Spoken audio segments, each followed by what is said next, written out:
Are y'all ready for this panel? Sure. Yeah. Yep. Yes.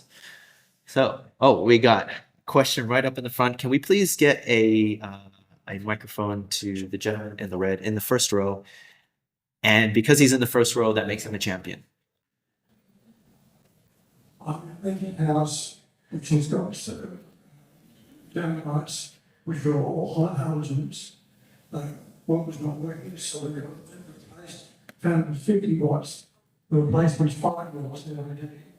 Now I'm confused. The electrician says that the ballast doesn't use any electricity now. So I was able to confirm that was honest. Because it's pretty cheap. $20 is over 10 LED downlights. Put that up, put it plugged in. That's a very simple way of solving all electricity. Yeah, thank you very much. So, just a bit around LED lighting. How's it working? How do we make sure that they're actually saving money or electricity? Okay, well, we've got the mics, so I'll start off, sure. Sounds good. Yeah. Look, we've installed LED lights for been going basically. They are infinitely more efficient than halogens. Halogens create an awful lot of heat, and that's where all the energy goes. It's generation of light. Where a service map LED, a very small LED, produces very, very little heat, but it produces a lot of hot, a lot of light. So they are definitely more efficient. Typically, you're doing 4 to 6 times, depending on what you get. That's been our experience. So, but a small light, 3 watts, typically kicks out about 20 watts of light, 25 watts of what will be an old school light. Convert it to lumens, but it gets typically used itself as well. So, but that it's definitely and they're even more efficient. So I noticed something because I was down there. Oh, good lord! Moving on, that's my demo. Did anyone else want to respond to that question? Sure. But doesn't the constitute keep working or with the dot that shows to the line when you take out the That should So- last a lot. They'll last a lot longer as well. And the key is, like what I spoke about before, the old halogen ones are a heat issue, like Paul just described, where your insulation wasn't able to be laid over the top of those halogen lights, so they had to cut holes in. And so if you were to use one of those cameras that shows your insulation throughout the ceiling, you'll probably notice in an older house all these circles around all the lights, and that's just to keep your roof from burning off and causing a fire. Whereas the new LED lights have a cap over them usually, where you can then lay over your insulation, so you get that double sort of benefit. Yeah, and that infrastructure in regards to like the lighting ballast, just to make sure that the LEDs can work properly. Once it's in, you shouldn't have an issue. Shouldn't have an issue around having to replace them.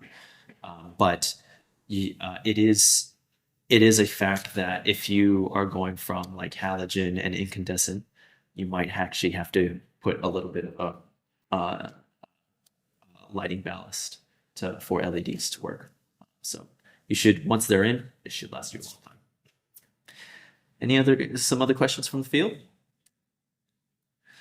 All right, well, if you don't, I will ask my own, but if you do, so, do you have a question, sir? You have a question, John. You want to progress the conversation? I want to comment on something Paul said. Okay, there you go. Well, thank you. Positive. Okay. Now, well, one tip in there, you said some people go to work at 7 in the morning, come back at 7 at night. That's horrible. Yeah, it is. That's the bad part. But the good part, we did a project for the Cooperative Research Center for RACE. RACE is reliable, affordable, clean energy. Because with the former government, they couldn't mention renewables. So, but it was about the concept of pre-cooling. So think of it this way: if you're generating electricity from the solar panels at 4 o'clock, 5 o'clock in the afternoon, but you're not coming home at 7 o'clock, okay, you can pre-cool the house if it's highly energy efficient, and that cools will stay there until you get home, rather than drawing electricity from the grid at 7 or 8 o'clock at night.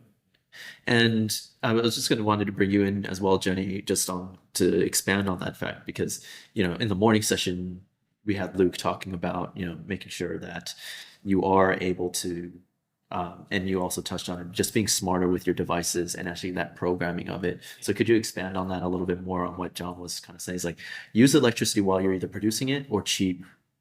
Yeah, actually, we give the same advice for free all the house if you can. So the idea is to use the solar electricity. So and for those who have had their solar system for quite a while and are what we call the old feed-in tariff, that goes into 2028, ignore everything I say because you are the exact opposite. Okay, just thought I'd put that disclaimer out. But for most of you, your feed-in tariff will be small, anywhere from 4 cents to 8 cents a month. By feed-in tariff is what you think that gives you if you've got extra electricity. Whereas you might be paying anywhere from 30 to 50 cents per kilowatt for what you're using. So use that solar energy as much as you can. We don't do any washing, we don't use the dishwasher, we don't try not to pull out gas unless it's during daylight hours that my kids turn on. So much trouble with that. So we're just a little bit smarter about how we use it. And obviously, during the heat of the day, you're producing more than say 3 o'clock in the afternoon. For those who have got energy consumption monitoring, or if you've got monitoring on for your solar system, you can actually get your little life and you can see exactly how much you're using, exactly how much extra you've got to make sure that you know how to do it. And then, as I mentioned before, the power meters and the smart home monitors, they will actually do all of that for you. So you just turn on and it's got the smarts to go, oh, Jenny's now producing more electricity from her house than what she needs. She's got the dishwasher hooked up, ready to go for when that happens. I'm going to automatically turn it on. Yeah. So yes, some home automation might be scary, like they start talking to you and then you're just walking around and then all of a sudden a dishwasher comes on. You're just like, oh my God, it's a ghost. But it'll be pretty regular from now on. You, sir? Thanks. Coming back to one of the earlier comments today, on food miles, I think food miles is an incredibly instrument, and maybe it's about time we should start to give it a bit of a rest. For example, I think that the most ecologically benign way to eat roast lamb in the United Kingdom is to eat imported lamb from Australia or New Zealand. It's actually much lower impact locally produced lamb with no food wise, because you have to heat the animal warm during winter. So food miles itself gives you an absolutely wrong answer. And also transportation things can be quite efficient. The efficiency it takes to move on a wheel, chim, semi-trailer, tomatoes from Gus to Adelaide, much more impact, the real impact on that impact is the person that goes to the supermarket to get 60 millilitres of milk on a Sunday morning in the second crowd out, unchecked car. That's doing much more negative effect to the environment than some of these goods that are transported very efficiently across the planet. That's a very great point, sir. Thank you very much. Now, is that a comment or is there a question in there? Well, I just, I want to know if basically any disagreement with that kind of thesis. That's all right. Well, we're going to flip that a little bit more into more of a sustainable homes question, if you don't mind me just flipping it a little bit, because there's a question around there in terms of, sorry. scratching way too much.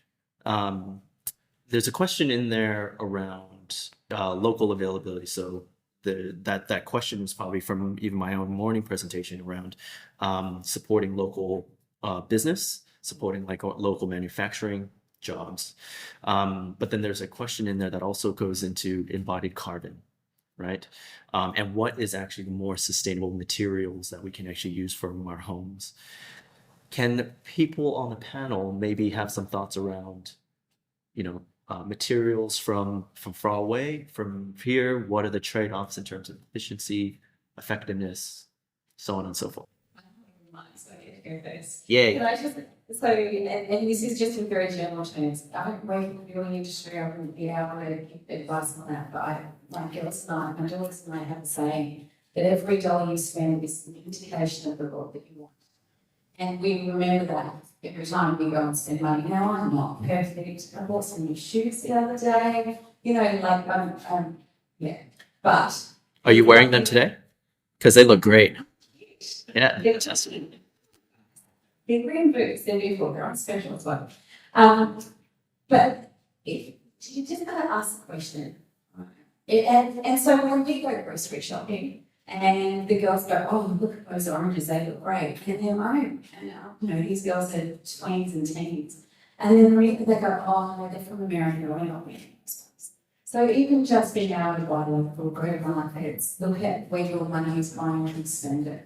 And again, I'm not saying that every single thing I buy is local, but I do ask the question every time. Okay, who's not still on? Ben, you want to jump in here? I mean, using recycled materials where you can, obviously, is going to be a huge thing. Sort of in your existing homes, I guess.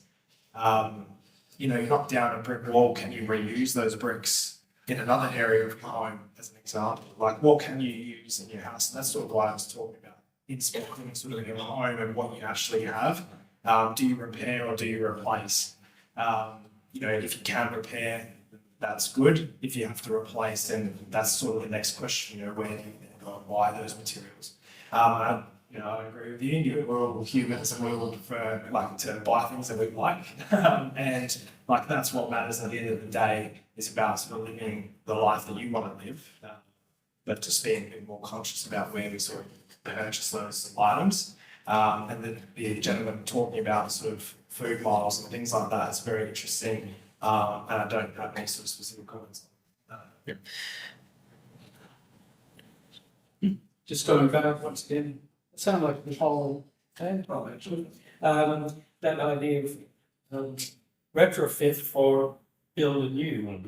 There was a study done many years ago by researchers showing the benefits of retrofitting versus building a new, and it was just humongous. And so thinking of that sort of thing, and as you say, then what you have to replace. And if you can use recycled material to do that replacement, great. But the difference between that and tearing things down and building new ones is just incredibly hard. Yeah. And anything else you want to add to this discussion, Paul? Because you did say that your house is a test bed for all types of things, so you must have a lot of thoughts on materials. It's much more less noise. Look, I think the biggest issue is here, we don't look at things in this thing. We just look at bulk. We've used that to say this. We need, whether we're a house design or whether we purchase, is to look at things holistically, to look at how it's not just about initial purchase or initial buzz that we get or whatever we're doing at the time. And that, within the building industry, is very good to do. We can spend thousands on putting insulation in and not sell the building. So going back to sort of putting the house down before, all of our clients are there and they're calling in the morning and they go off to work, which is not what most people do. When they come back to the house and it's cold, it's still designed in such a way that it's cold. Even if it's a 30-degree night, they won't use it again until the morning. So again, it's looking at how you relate to what you've got, how you can best optimize. Because for me, it's holistically about best outcomes. Yep. Thank you very much, and thank you very much, sir, for the thought to be able to unpack those kind of things. We have another question here, sir. Well, I've got solar panels on the battery, but I have the dilemma that when I'm generating lots of power in the summer, most of it's going, once the battery's full, most of it's just going to the grid for 5 cents a kilowatt. That's high. What I want to do is charge my battery, and then heat my hot water, and then go to the grid. So is that technology available at this moment? And if it is a little expensive? There is a retrofit product available by Solar Marine that they're doing a pilot in South Australia with the state government and Arena, which provides funding for research in renewables. And that one has the smarts to go from because there's solar and batteries full. So come talk to me afterwards if you want some more details about that. It's pretty good program. It's just really exciting. And there are other smart home management systems who can help you with that as well. And it is a dilemma. And you know what, Facebook is a terrible thing.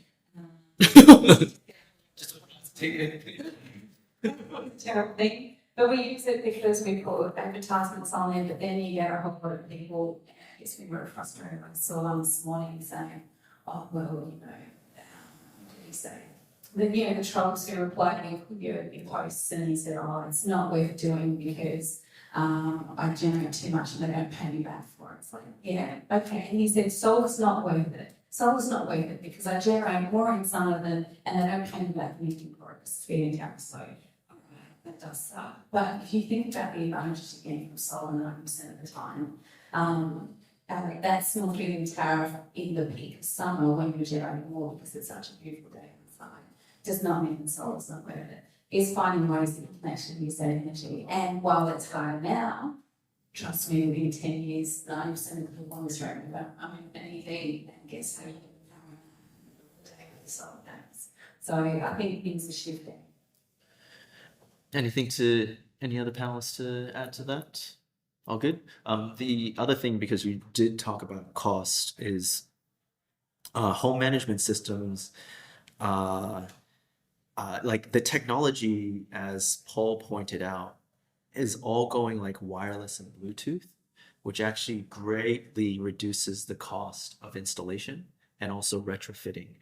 Because before you had to have everything hardwired, but now don't need those wires anymore. You only need wire for power. You don't need it to actually communicate between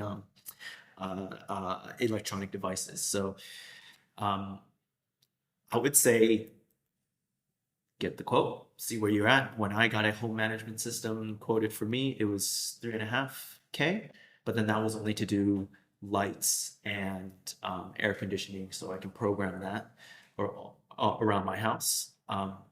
And that wasn't hot water because I already had a heat pump that actually already had a timer that I could adjust that. So yeah, just acknowledging that again, it does come with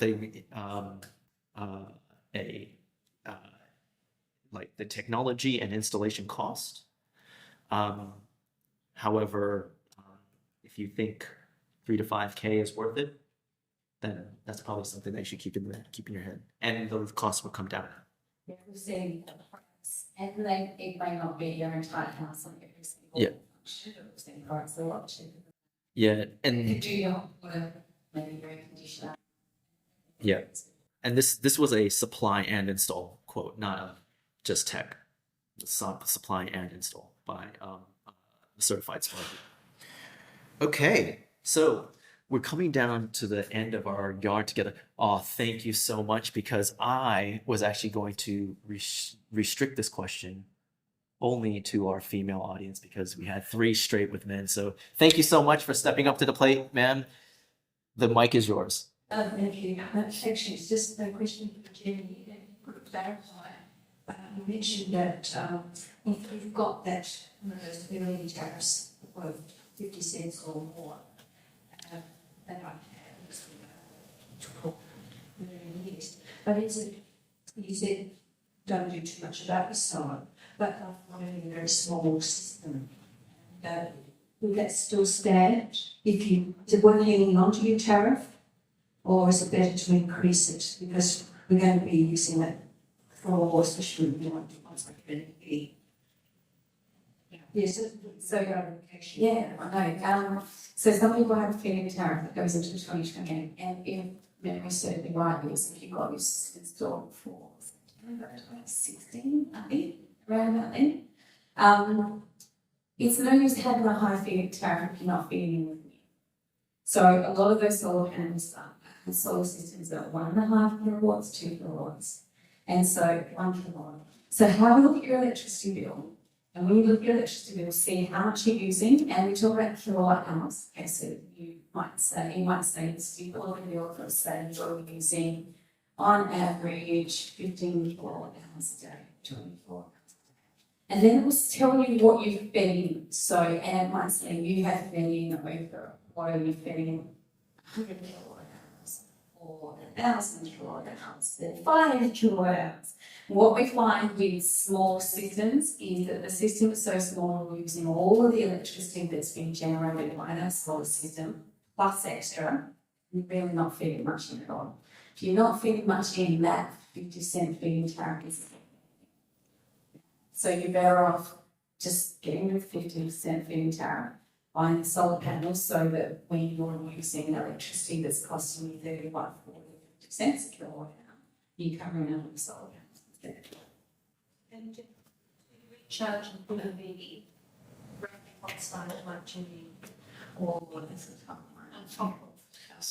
So just to make sure our streaming audience can pick up on that, and the follow-up question was, how big would you need to size for an EV charge? Yeah. So what size system you need to charge an EV really depends on your home, how much electricity you're using. We have systems anywhere from 6 kilowatts to 15 kilowatts to charge a battery / EV. It really depends on how much you're using. But and any solar company worth their salt will give you the details on this. And so we've all got, all of us, all solar companies have access to fantastic software.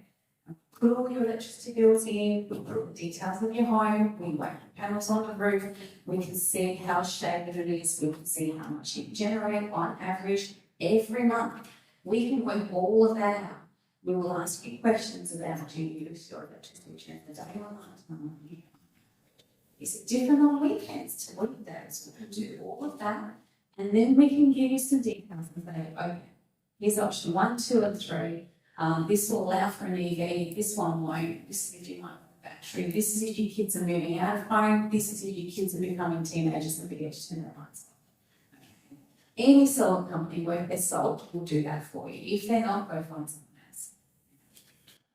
Mic drop. Now, we do, our discussion here has to come to a close. I never really want to stop Q&A sessions because it's about this time that the energy starts to really bubble up. And then everyone feels like they can actually ask a question now. But sorry, I got to cut it. It's my duties. So if you could please join me in just thanking our fantastic presenters and panel.